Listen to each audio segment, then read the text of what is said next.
Aizvadītās nedēļas nogalē Gulbenes lielākajā ūdenstilpē Dzirnavu dīķī tika ielaistas 3 peldošās salas ar mērķi, lai tās palīdzētu uzlabot ūdens kvalitāti. Dzirnavu dīķis ir viens no tiem objektiem, kur jau kādu laiku meklējam, kā piesaistīt finansējumu primāri, lai šo dīķi attīrītu.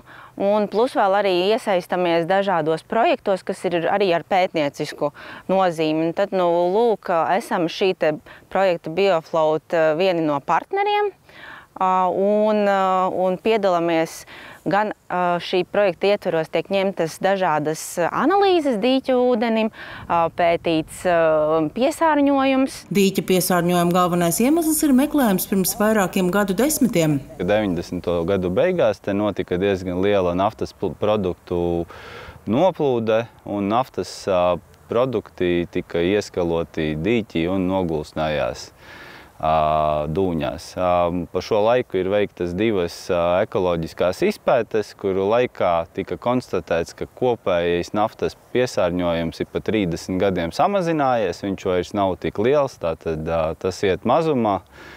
Līdz ar to daba un aļģes izdarīs un baktērijas izdarīs savu darbu, bet tas nenozīmē, ka mums apkārtnes iedzīvotājiem nav jādara savējais, jo mums joprojām ir problēmas gan ar notekūdeņiem, gan ar kanalizācijas ūdeņiem, kas joprojām plūst dīķī. Dīķis arī atrodas zemā vietā, un te ieplūst arī lietus ūdeņi vai no visas Gulbenes teritorijas. Šī iemesla tad arī lika meklēt risinājumu, un tāpēc arī gulbenieši iesaistījās projektā Biofloat. Tas ir inovatīvs, un tas ir pilotprojekts. Tas nozīmē, mēs līdz galam nezinām, kā tas strādās, bet tieši tāpēc mēs iesaistījāmies, lai pārbaudītu un pierādītu, ka šādas metodes strādā, jo fitoremediāciju, tātad augu izmantošanu, ūdens attīrīšana izmanto ne tikai mums, izmanto gan Skandināvijas valstīs, kur viņi ir pionieri, un viņi attīra arī zemes piesārņojumu, kur zeme ir piesārņota pēc rūpnīcām ar smagajiem metāliem, ar augu palīdzību, gan arī Ķīna un Āzijas valstis, modernākas pilsētas jau izmanto augus, lai attīrītu ūdens tilpes. Braukt arī skatīt pieredzi uz Igauniju, uz Rakveru, kur pilsētvidē peldošās salas jau strādā gadus 5. Kaimiņi vērtē, ka tās dod savu ieguldījumu ūdens tilpju attīrīšanā. Te jāteic, ka pašas mākslīgās salas gan neko nefiltrē un nesavāc, bet to dara uz tām uzstādītie ūdens augi. Šo risinājumu pašu tehniski mums izstrādāja Ainavu darbnīca Alps, kas pētīja, kādā veidā šie tātad pontoni, vai kā viņus nosaukt, varētu tikt izvietoti, cik lielā izmērā viņi būtu. Un šī konstrukcija sastāv no tādām peldošām konstrukcijām, no caurulēm, plus vēl sietiem. Tad ir šī augsnes kārta un dabisks kokosa šķiedru pārklājums gan apakšā, gan virspusē, lai šī augsne neizslīdētu tālāk ūdenī. Un tad paši augi.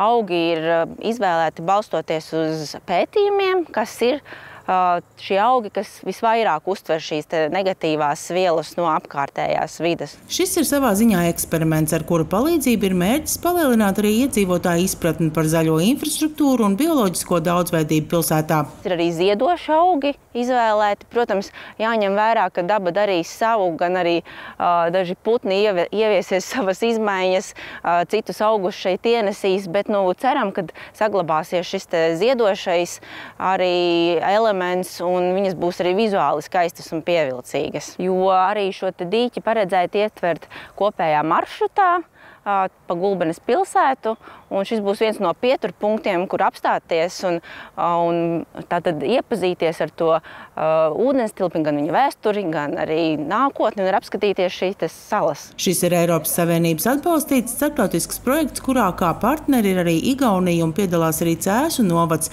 Oktobrī peldošās salas paredzēts izvietot arī Cēsu pils parka dīķī.